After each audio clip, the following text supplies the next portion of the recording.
নমস্কার বন্ধুরা, আজ নিয়ে এসেছি দারুণ টেস্টি পটলের একটি নিরামিষ রেসিপি নিয়ে। গরম ভাত বা রুটি সব কিছুর সাথে এইভাবে বানিয়ে খেলে অসম্ভব ভালো লাগে। মাছ মাংসের প্রয়োজন হবে না, এই এক পদ দিয়েই খাওয়া হয়ে যাবে। ঘরোয়া মশলায় তৈরি এই সাধারণ রেসিপিটি আশা করছি আপনাদেরও ভীষণ ভালো লাগবে। চলুন তাহলে দেরি না করে শুরু করা যাক। প্রথমে এখানে আমি পটল নিয়েছি, আর পটলটা কিন্তু আগেই খুব ভালো করে পরিষ্কার করে ধুয়ে নিয়েছি। এবার এই পটলটার খোসাটা ছাড়িয়ে নেব, তবে মোটা করে খোসাটা ছাড়াবো না। পটলের যে ওপরের পাতলা খোসাটা আছে সেটা শুধু ফেলে দেব। তো চাইলে আপনারা কিন্তু মোটা করেও খোসাটা ছাড়িয়ে নিতে পারেন। তো সমস্ত পটলের খোসাগুলো আমি একইভাবে ছাড়িয়ে নিলাম। পটলের খোসা ছাড়ানোর পরে কিন্তু আবারও পটলটাকে খুব ভালো করে পরিষ্কার করে ধুয়ে নিয়েছি, কারণ পটল কাটার পরে আর ধোবো না, তাই আরেকবার ভালো করে ধুয়ে নিলাম। এবার পটলটাকে কেটে নেব। তো কিভাবে পটলটা কেটে নিচ্ছি সেটাই আপনাদেরকে দেখিয়ে দিচ্ছি। প্রথমে পটলের সামনের দিকটা আর পেছনের দিকটা একটু ফেলে দিয়ে লম্বা লম্বা করে 4 টুকরো করে নিলাম। তো এই রকমভাবে সমস্ত পটলটাই আমি কেটে নিলাম। এখানে দেখুন আমি দুটো আলু নিয়েছি, আর আলুটাও কিন্তু লম্বা লম্বা করে কেটেছি, ঠিক পটলের মতনই। তো আমি এখানে পটল আর আলুটা কিন্তু একই রকমভাবে কেটেছি।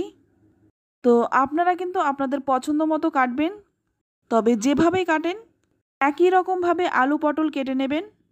তো এবার একটা মশলা তৈরি করে নেব। তাই প্রথমেই একটা বাটির মধ্যে নিয়ে নিলাম 2 চামচ সর্ষে, হাফ চামচ নিয়ে নিলাম গোটা জিরে, দুটো কাঁচা লঙ্কা। এবার দিয়ে দিচ্ছি 1 ইঞ্চির মতো আদা টুকরো টুকরো করে কেটে দিয়েছি। তো সবজিটা যে পরিমাণে নেবেন মশলাটাও কিন্তু সেই পরিমাণে নিতে হবে। এবার এর মধ্যে দিয়ে দিচ্ছি 1 চামচ সর্ষের তেল। এবারে দিয়ে দিচ্ছি সামান্য একটু লবণ। লবণটা দিয়ে এবার এই মশলাটা বেটে নেব। তবে মশলাটা অল্প বলে আমি শিলে বেটে নিচ্ছি, আপনারা কিন্তু মিক্সিতে বেটে নিতে পারেন। মশলাটা বেটে তুলে নিলাম। অপরদিকে সম্পূর্ণ রান্নাটা করার জন্য প্রথমে কড়াই গরম করে নিয়ে এর মধ্যে দিয়ে দিলাম 3 চামচ সর্ষের তেল। তেলটা ভালো করে গরম করে নিয়ে ফোড়নে দিয়ে দিচ্ছি 2টো শুকনো লঙ্কা, হাফ চামচ দিয়ে দিচ্ছি রাঁধুনি। শুকনো লঙ্কা আর রাঁধুনিটাকে কয়েক সেকেন্ড একটু ভেজে নেব। তারপর প্রথমেই আমি পটলগুলো দিয়ে দিচ্ছি। তো এখানে কিন্তু আপনারা পটল আলু আলাদা আলাদা করে ভেজে নিতে পারেন, তবে সময় কম লাগবে আর তেলও কিন্তু বেশি লাগবে। তাই ফোড়নেই কিন্তু আমি একই সঙ্গে ভেজে নিচ্ছি পটলটা প্রথমে 3-4 মিনিট ভালো করে একটু ভেজে নেব। পটলটা ভাজতে ভাজতে যখন পটলের গায়ে হালকা রং ধরে যাবে, তো দেখুন পটলের গায়ে কিন্তু হালকা রং ধরে গেছে। এবার এর মধ্যে দিয়ে দিচ্ছি কেটে রাখা আলুটা। এবার আলুটা দিয়েও কিন্তু খুব ভালো করে পটলের সঙ্গে ভেজে নেব। তো আপনারা কিন্তু চাইলে আলু পটল আলাদা আলাদা করে ভেজে নিতে পারেন। এবার এর মধ্যে দিয়ে দিচ্ছি স্বাদ মতো লবণ, আর দিয়ে দিচ্ছি সামান্য একটু হলুদ গুঁড়ো। লবণ আর হলুদ গুঁড়োটা দিয়ে পটল আর আলুটা আবারও কিছুক্ষণ ভাজবো। এই গরমে যখন কিছুই খেতে ভালো লাগছে না, তখন কিন্তু পটলের এই ঝাল বানিয়ে নিতে পারেন, খেতে ভীষণই টেস্টি হয়। নুন হলুদ দিয়ে ভালো করে মিশিয়ে নিয়ে তারপরে কিন্তু একটা ঢাকা দিয়ে ভাজবো। তো ঢাকনাটা খুলে কিন্তু আমি মাঝে মধ্যে একটু নেড়েচেড়ে দিয়েছিলাম। এভাবে একটু ঢাকা দিয়ে ভাজবেন, এতে করে সবজিটা কিন্তু ভালো করে নরম হয়ে যাবে। এবার এর মধ্যে দিয়ে দিচ্ছি একটা বড় সাইজের টমেটোটা দিয়ে আবারও কিন্তু কিছুক্ষণ আলু পটলের সাথে ভেজে নেব। তবে টমেটোটা যাতে তাড়াতাড়ি নরম হয়ে যায়, তাই একটা ঢাকা দিয়ে 5 মিনিট রেখে দেব। 5 মিনিট পর ঢাকাটা খুলে নিলাম। তো এখন কিন্তু টমেটোটা আগের থেকে বেশ নরম হয়ে গেছে, আর আলু পটল কিন্তু খুব ভালো করে ভাজা হয়ে গেছে। এবার এর মধ্যে দিয়ে দেব বেটে রাখা মশলাটা।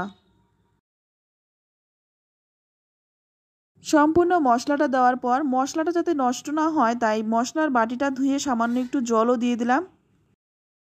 এবার এই মশলাটা দিয়ে কিন্তু আলু পটলের সাথে খুব ভালো করে কষিয়ে নিতে হবে যতক্ষণ না এই মশলার কাঁচা গন্ধটা চলে যাচ্ছে। তাই একটু সময় নিয়ে কিন্তু এই মশলাটাকে কষিয়ে নেব। 3-4 মিনিট সময় নিয়ে এই মশলাটা কষানোর পর এখানে সামান্য একটু জল দিয়ে দিলাম যাতে মশলাটা পুড়ে না যায়। তারপর আবারও কিন্তু খুব ভালো করে কষিয়ে নেব। তো এইভাবে কিন্তু একটু কষিয়ে নেব। খেয়াল রাখতে হবে মশলাটা যাতে পুড়ে না যায়। এবার গ্যাসের আঁচটা একটু কমিয়ে দিয়ে একটা ঢাকা চাপা দিয়ে আবারও 5 মিনিট রেখে দেব। 5 মিনিট পর দেখুন ঢাকনাটা খুলে নিলাম আর এখন কিন্তু খুব ভালো করে কষানো হয়ে গেছে। এবার এর মধ্যে দিয়ে দিচ্ছি জল। এখানে জলটা একটু বেশি দেব কারণ এই রান্নাটা একটু ঝোলঝোলি হবে। তো আপনারা যদি শুকনো খেতে চান সেক্ষেত্রে জলটা একটু কমিয়ে দেবেন। তারপর একটু ভালো করে মিশিয়ে নেব যাতে সমস্ত মশলাটা খুব ভালো করে মিশে যায়। এবার এর মধ্যে দিয়ে দিচ্ছি 1 চামচ চিনি। চিনিটা দিলে কিন্তু মিষ্টি হবে না, শুধুমাত্র স্বাদটা ব্যালেন্স হবে। এবার চিনিটা দিয়েও কিন্তু খুব ভালো করে মিশিয়ে নেব। যে কোনো নিরামিষ রান্নায় সামান্য একটু চিনি দিলে কিন্তু স্বাদটা ব্যালেন্স হয় আর খেতেও কিন্তু খুব ভালো হয়। ভালো করে মিশিয়ে নিয়ে আবারও একটা ঢাকা দিয়ে দেব 10 মিনিটের মতো। তো 10 মিনিট পর দেখুন ঢাকনাটা খুলে নিচ্ছি। এখন কিন্তু ঝোলটা ফুটে অনেকটাই শুকিয়ে গেছে আর এখানে কিন্তু আলুটাও খুব ভালো করে নরম হয়ে গেছে। তো আবারও কিন্তু ভালো করে একটু নেড়েচেড়ে মিশিয়ে নেব। আর রান্নাটা কিন্তু এখন হয়েই গেছে। এবার নামানোর আগে দিয়ে দিচ্ছি সামান্য একটু ধনেপাতা। তো হাতের কাছে ধনেপাতাটা থাকলে অবশ্যই দেবেন, না থাকলে নাও দিতে পারেন। ধনেপাতাটা দিয়ে ভালো করে নেড়েচেড়ে মিশিয়ে নেব। তারপর কিন্তু নামিয়ে নেব। এটা গরম গরম ভাতের সাথে খেতে ভীষণ ভালো লাগে। তো দেখুন নামিয়ে নিলাম। খুব সাধারণ একটি রান্না, খেতে হয় অসাধারণ। আর এই রান্নাটা কিন্তু যে কোনো নিরামিষ দিনে বানিয়ে নিতে পারেন। গরম গরম ভাত বা রুটি সব কিছুর সাথেই কিন্তু জমে যাবে। রেসিপিটি ভালো লাগলে একটা লাইক দেবেন আর চ্যানেলে নতুন বন্ধু হয়ে থাকলে চ্যানেলটা সাবস্ক্রাইব করে নেওয়ার অনুরোধ রইল।